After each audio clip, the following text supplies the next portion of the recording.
Então, aqui.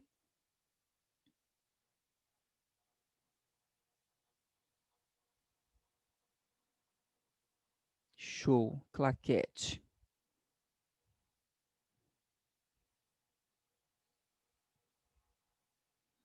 Aqui estamos.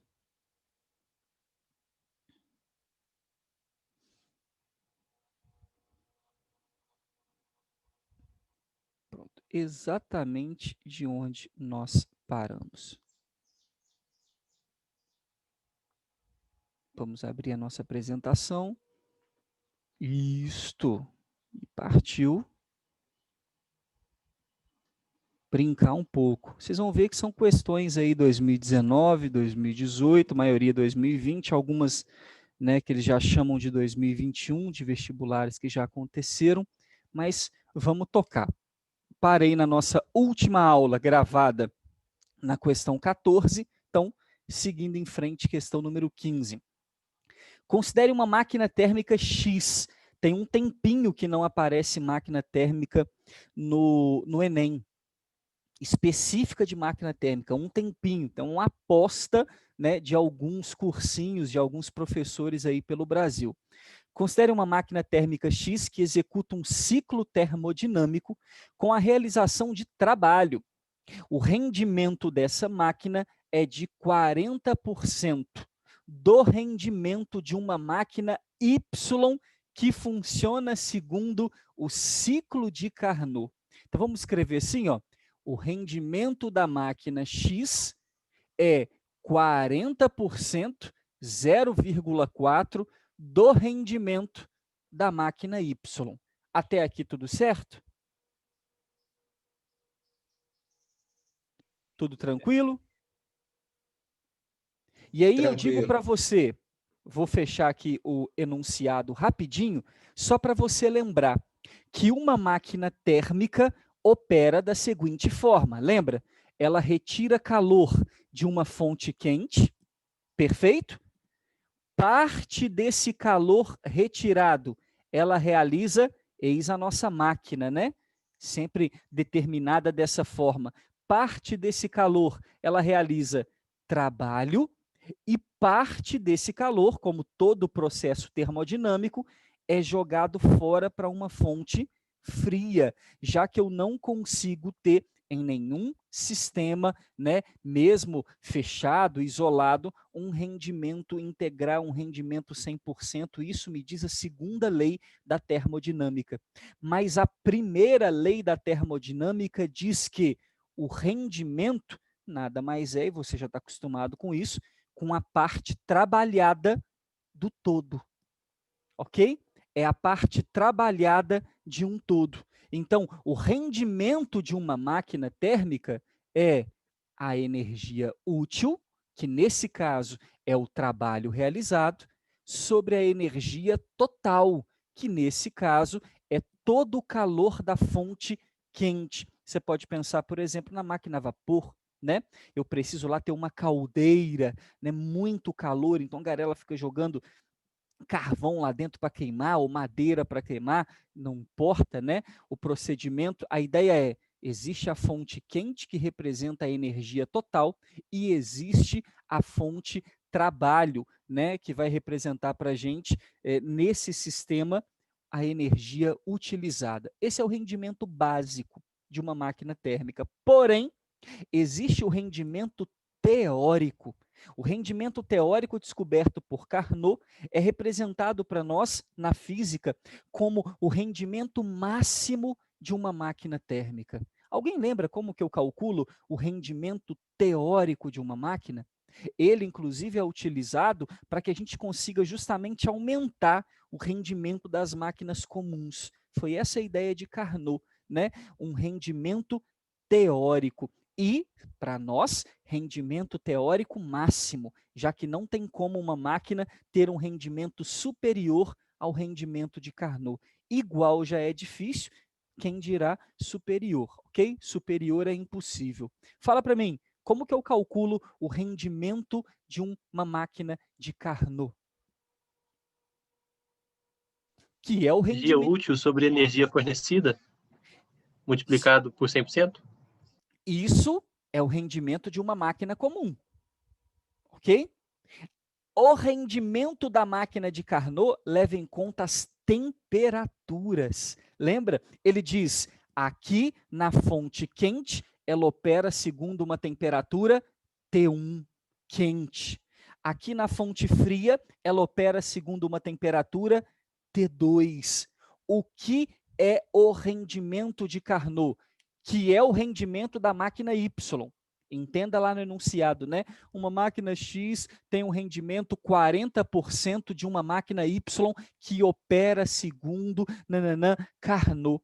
Então, o rendimento da máquina Y, que é o de Carnot, é 100% menos a razão T frio, T quente, que segundo Carnot é o processo jogado fora T2 sobre T1. Isso aqui é considerado o rendimento de não carro, ok? Carnot. Perfeito.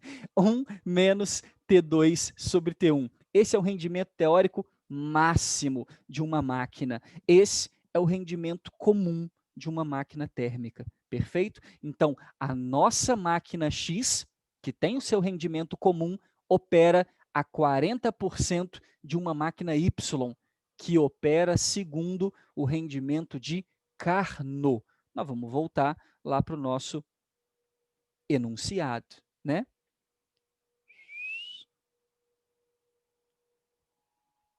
Cadê, mano? Perdi a parada aqui. Isso. Então vamos lá.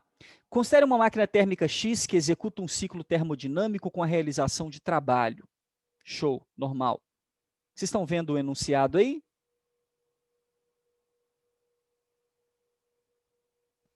Sim ou não? O slide abriu para vocês? Sim, estamos vendo. Beleza, demorou. O rendimento dessa máquina X é de 40% do rendimento de uma máquina Y que funciona segundo o ciclo de Carnot, operando entre duas fontes de calor com temperaturas de 27 e 327 graus, que eu já vou anotar aqui para você. Durante um ciclo, o calor rejeitado pela máquina X para a fonte fria é de 500 joules. Já vou marcar aqui também. Ele quer saber o trabalho realizado nesse ciclo. Qual é o trabalho realizado nesse ciclo pela máquina X?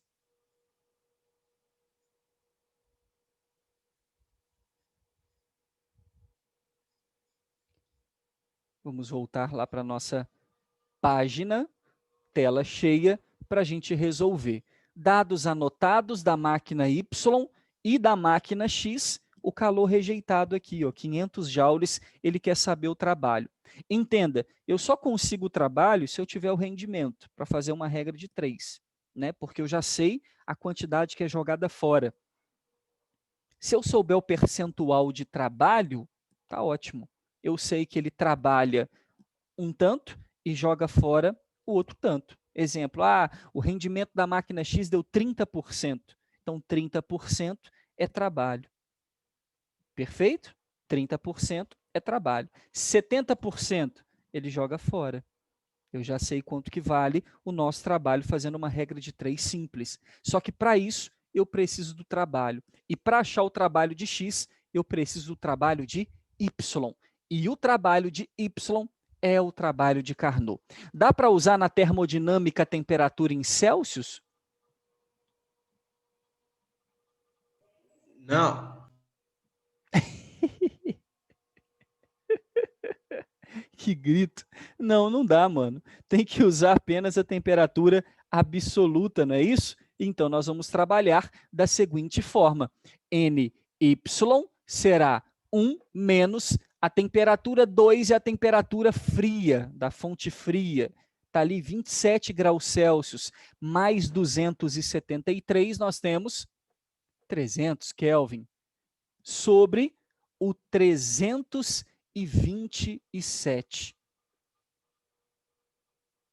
27 é 300, né? Com 300 ali, 600 Kelvin. E aí ficou bom para nós, né? 300 por 600, temos meio, 1 menos meio continua valendo meio, então o rendimento da máquina Y é de 50%. Perfeito? Até aí suave? Perfeito.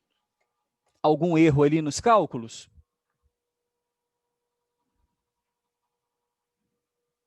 Ou tá tranquilão? Tá certo.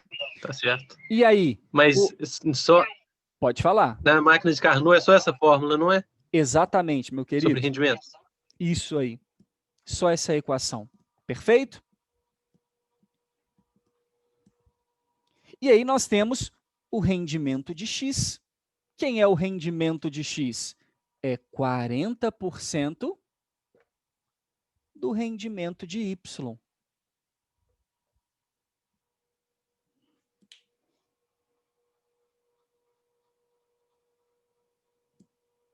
Perfeito? 40% de 50%. Se a gente dividir em 4, 4, 1, dá 20, 20, 10. Não sei se vocês concordam comigo. 0,2. 20, 20, 10, ou seja, 40% é uma parte de 20. 20%. Ou, Henrique soltou aí para nós, rendimento de X, 0,2. Ou seja, 20%. Isso significa, então, Pimpolhos, que de toda essa conversa aqui, o trabalho equivale a 20%. Significa, então, que do 100% recebido, 80% é jogado fora. Então, a gente pode muito bem fazer uma regrinha de 3 aqui, né, parceiro?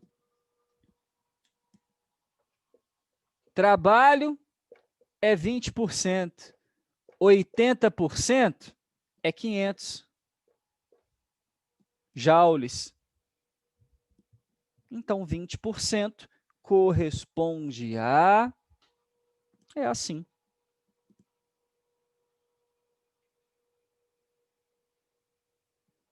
(500 vezes 20 dividido por 80. Pode usar 0,2 e 0,8 também, né? Não tem problema nenhum.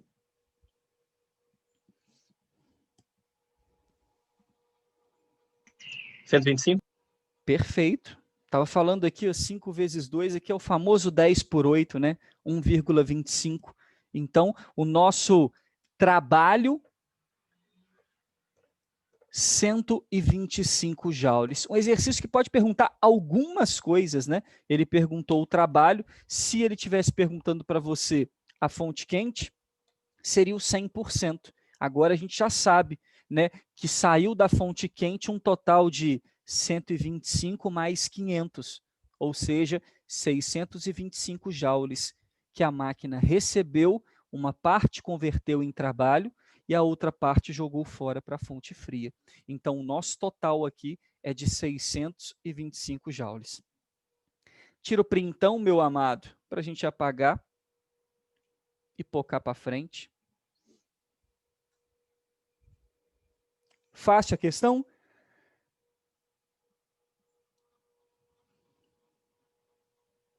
Ou ia se perder em alguma equação, alguma coisa?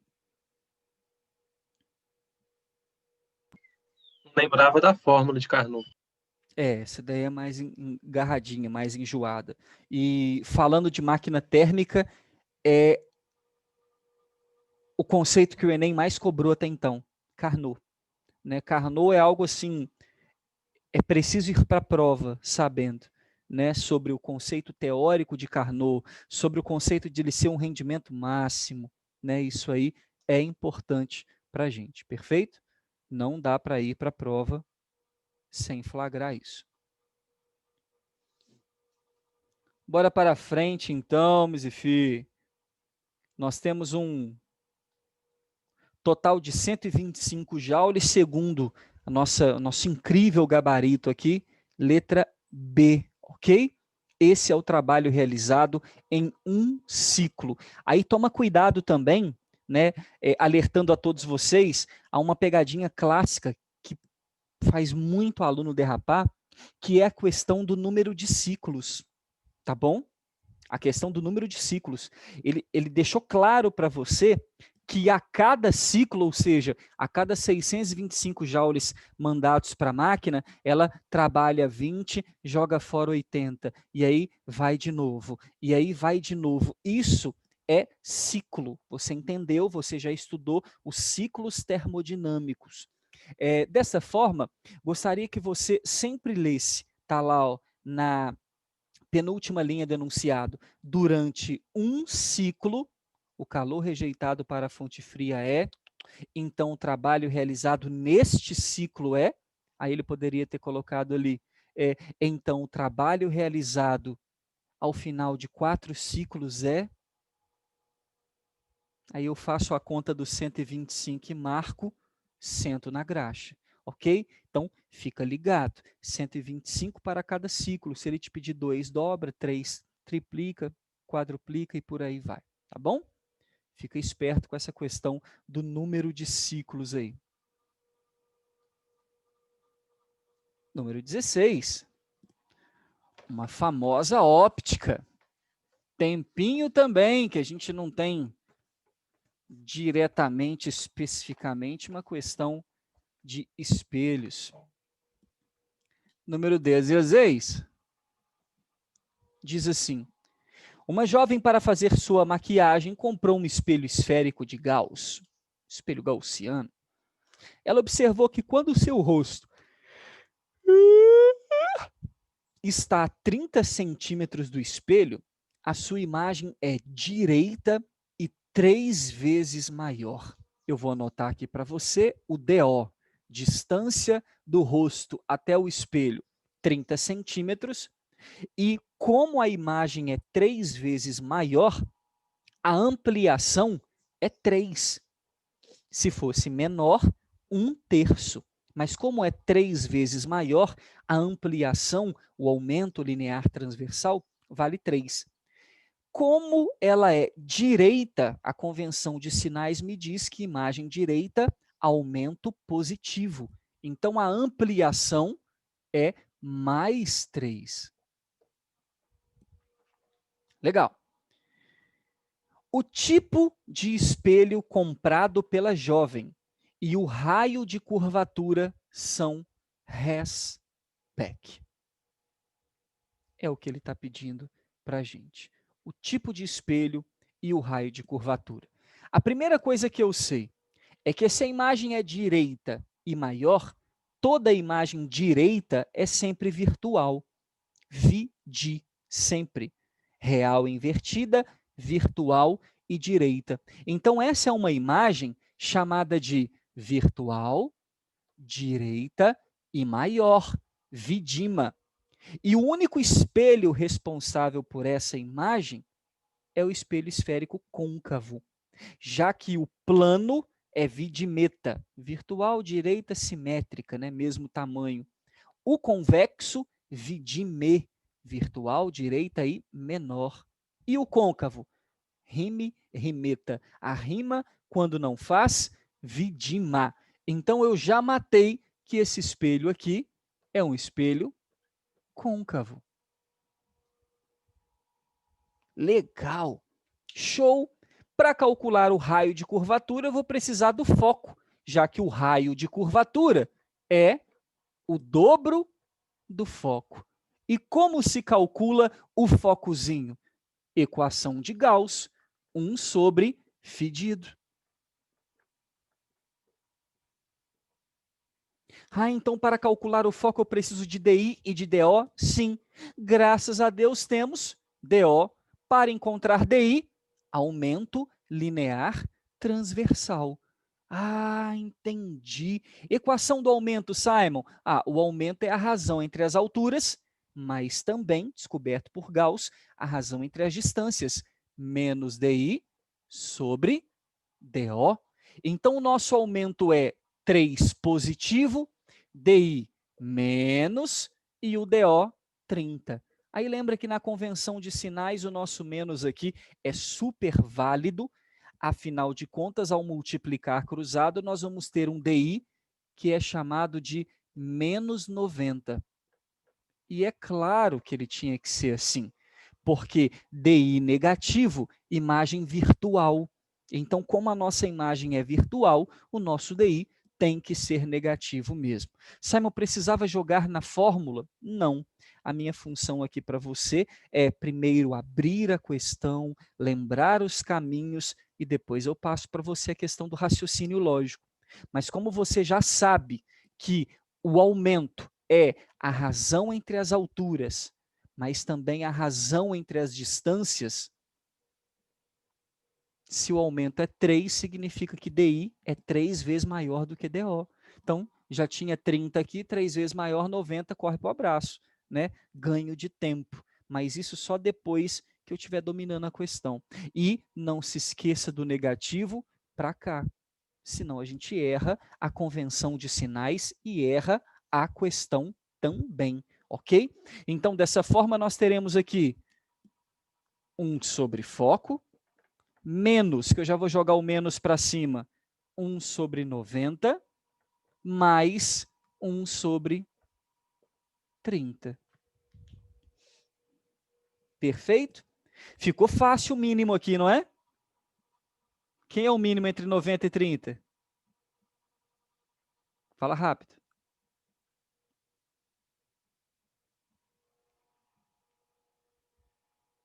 Qual que é o mínimo entre 9 e 3? Ah, não. Travou aí, moçada? Cadê vocês? 9. Aham. Cadê vocês? Travou que eu não consegui escutar o Henrique. 9. Show! Então, entre 90 e 30, 90. Perfeito? 90 por 90 é 1, vezes menos 1 é menos 1, mais 90 por 30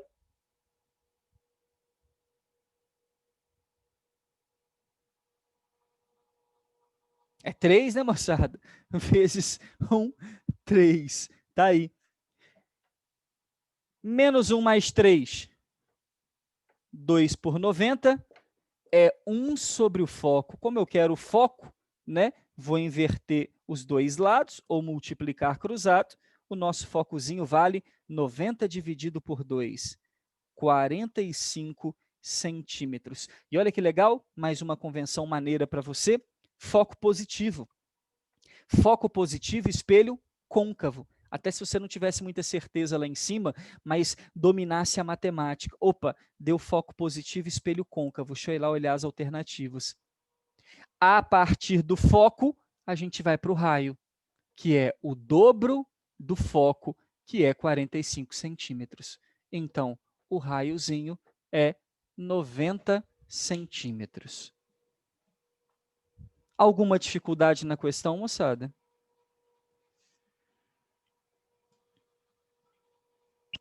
Qual espelho faz a imagem real mesmo? É só o côncavo? Só o côncavo. Show? Rime, rimeta, a rima. Lembra que será o nosso espelho côncavo? Com as suas determinações, né? Ele tem focozinho, o dobro do foco, centro de curvatura. Então, quando eu coloco um objeto nas posições antes do centro, em cima do centro e entre o centro e o foco, rime, rimeta, arrima. Nesses 3 lugares, a minha imagem é real e, portanto, de cabeça para baixo. Perfeito? Em cima do foco, não existe imagem, não faz, imprópria. Entre o foco e o espelho, vidima.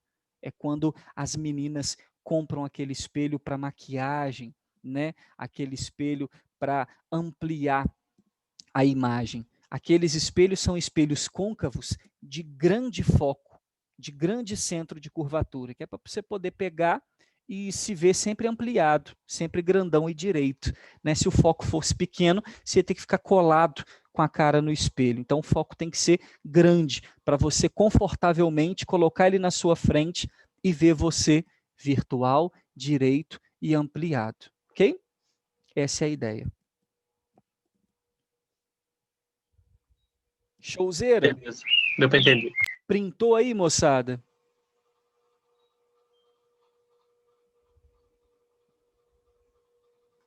Já. Demorou. Vamos à próxima question. Essa é a 16, né? Só olhando o gabarito, como sempre, né? Ele é côncavo, de raio 90 centímetros. Côncavo maior do que 60 centímetros. Já que ele está tudo colocando de 60 e 30, né? Então, côncavo e raio maior do que 60 centímetros. Letra A. Ah, muito bem, Simon. 17º.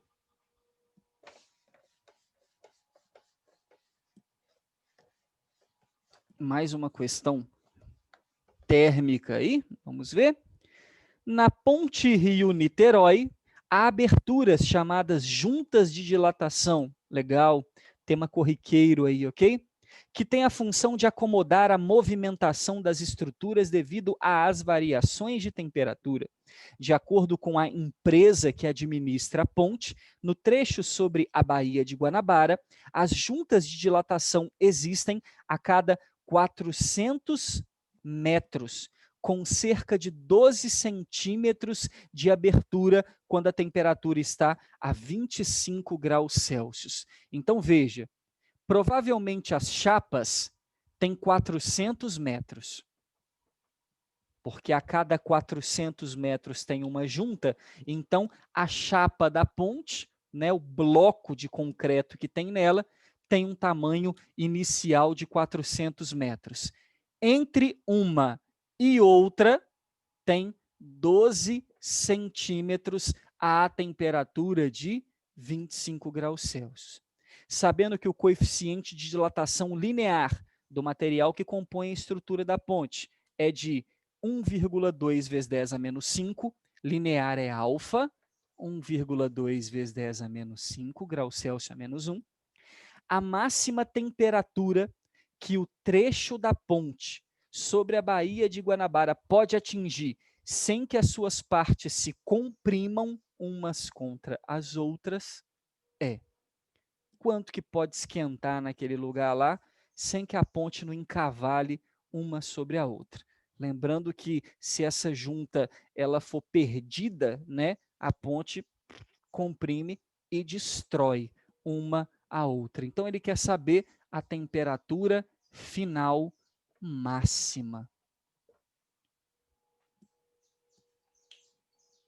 Se a gente calcular a máxima variação de temperatura que pode ter, a máxima variação, calculei, a variação deu 20. Então eu já sei a temperatura final.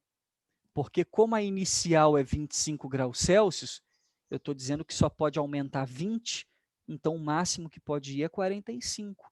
25 mais 20. É um tipo de exercício que eu raramente calculo T. Eu sempre uso o ΔT. Com a variação, depois eu encontro a temperatura final, se ele me der a inicial, ou a inicial, se ele tiver me dado a final. Mas sempre com ΔT. Por que, Simon? Porque é mais fácil o cálculo, né? Dentro da equação da dilatação, que é, sendo ela linear, né, de uma extensão em linha de uma ponte, comprimento inicial, alfa, ΔT. Não tem muita coisa aqui para a gente ficar doido, não. Exceto por um motivo. Qual, Simon? ΔL, que é a máxima dilatação que pode acontecer, e L0 devem possuir a mesma unidade de medida. E já deu para perceber que a junta de dilatação é 12, e do lado de cá nós temos uma ponte de 400 metros para 12 centímetros. Aí não rola, perfeito? A segunda coisa que a gente precisa determinar é quanto cada ponte pode dilatar ao máximo. Quanto cada ponte pode dilatar ao máximo aí? Para que não haja compressão. Quantos centímetros?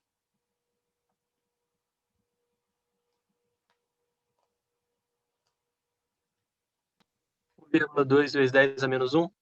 Quanto? 1,2 vezes 10 a menos 1. 12 centímetros, seria isso? É. Mas você concorda comigo, Henrique, e terceiro ano, que essa ponte não pode dilatar 12 centímetros? E aí, quando eu falo essa ponte, seria essa estrutura que a gente está analisando. Porque eu não tenho como analisar a ponte inteira, já que ela é feita de pedaços. Então, eu estou analisando cada pedaço. Vocês concordam comigo que esse pedaço não pode crescer para cada lado, né, 12 centímetros? Porque se a junta é de 12 centímetros, se esse pedaço crescer 12, o outro pedaço, que é feito do mesmo material e do mesmo tamanho, também vai crescer 12. Compreende? Então, se esse cara cresce 12, vem até aqui, aonde começa o outro, e o outro vai crescer 12 também, eles vão pocar um para dentro do outro. Então, em exercícios de junta de dilatação, quanto cada ponte pode crescer?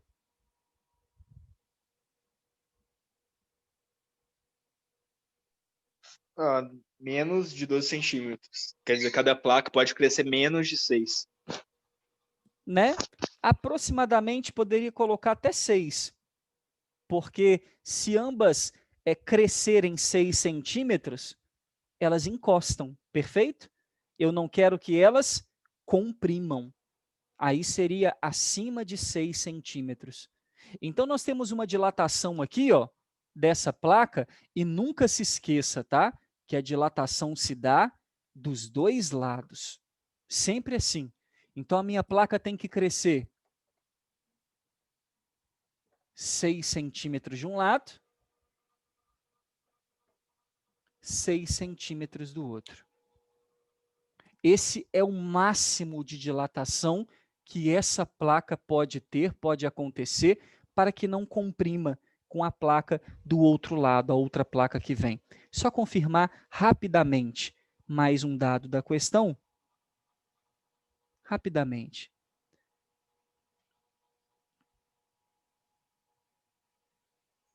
Isso, anotei tudo ali. Eu quero que o senhor calcule, por favor.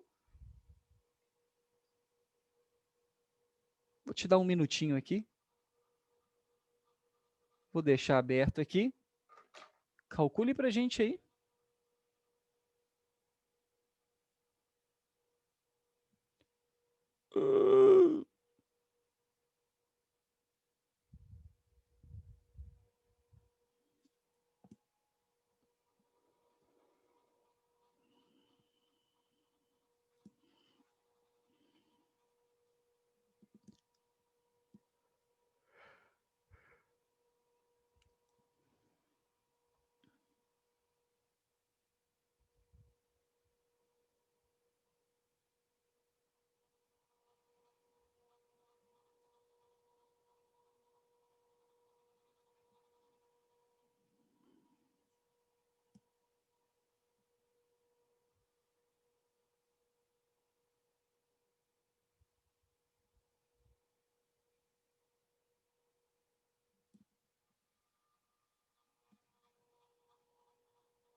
Caiu o áudio? Não, tô só esperando vocês fazerem aí. Show?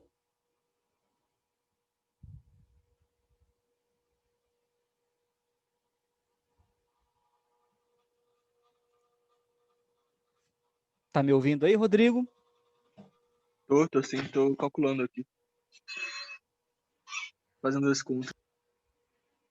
Aí o Henrique Albergaria já mandou o ΔT aí para nós, ó.